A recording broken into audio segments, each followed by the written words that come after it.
Hey, it's Rick. It's Tuesday, November 19th. And, I want to talk a little bit about global television, specifically Netflix and global television. Netflix did this presentation yesterday at their LA headquarters. They talked about the slate that they have coming up for next year. And, when you talk to people in the industry about global TV, there's sort of one of two reactions. One of which is, really, that's that stuff. It doesn't really matter. It's a marginal part of the business. Not that many people in the United States watch it. It's not a big deal for us.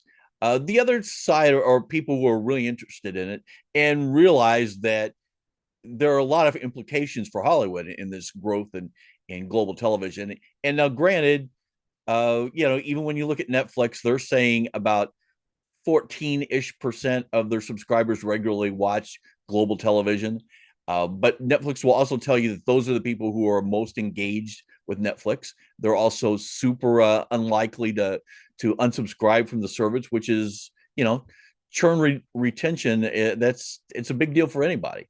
But the other side of it is, and I think this is something that people in Hollywood don't really think about too much. Whether you're Netflix or one of the other streamers, spending is a net zero kind of thing. For Netflix, they say, look, next year we're going to spend $17 billion on content, and everything comes out of that. So if they do live sports, it comes out of that pot. If they're doing global TV, it comes out of that pot. So what ends up happening is that money they're spending outside the US has a direct impact on what they're going to spend inside the US. And I mean, Netflix, they presented 40 projects yesterday for 2025, and it's movies and TV shows. Some of the stuff is additional uh, episodes of shows that you're familiar with. There's a new season of Squid Game. There's a sequel to that troll movie out of Norway. Physical 100's getting in their season. I mean, there's just a lot of stuff besides all the new projects. And 40 is just the beginning. There's inevitably going to be more stuff announced. That I would expect it maybe to double by the end of next year. And that is a lot of money that's not being spent in the US. And while it's still not a big part of the US market, it's incredibly important to Netflix globally. And it's becoming honestly, more important here too.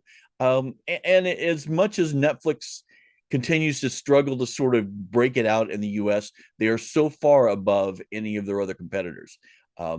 Disney is doing a fair number of projects, particularly in Asia, original stuff, and they dump it on Hulu here and nobody even sees it. And it's pretty much the same way with Warner Brothers. I mean, some of their original foreign stuff, their global stuff pops up on Max, but really with no sort of promotion at all, and it disappears within a couple of months. So Netflix sees the future, and you can argue about whether or not they're doing it correctly or whether or not they're picking the right projects, but it's going to be a bigger part of everyone's future, just both from watching and from the production side. And if you're in Hollywood and you're unhappy with the amount of money that's being spent on original content, if you're upset with the slowdown in production overall, this has a direct, very huge impact on it. This is where the future is. And I think one of the challenges for Hollywood is figuring out how they're able to tap into some of that market. There's some co-productions they can do.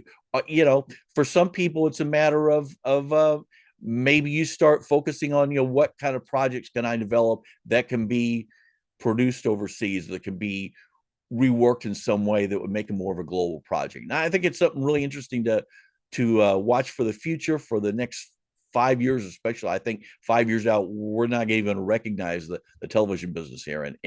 But look, I'm looking forward to it. And if you have any thoughts, let me know. You can always comment, send me an email at rick@allyourscreens.com. Thanks a lot.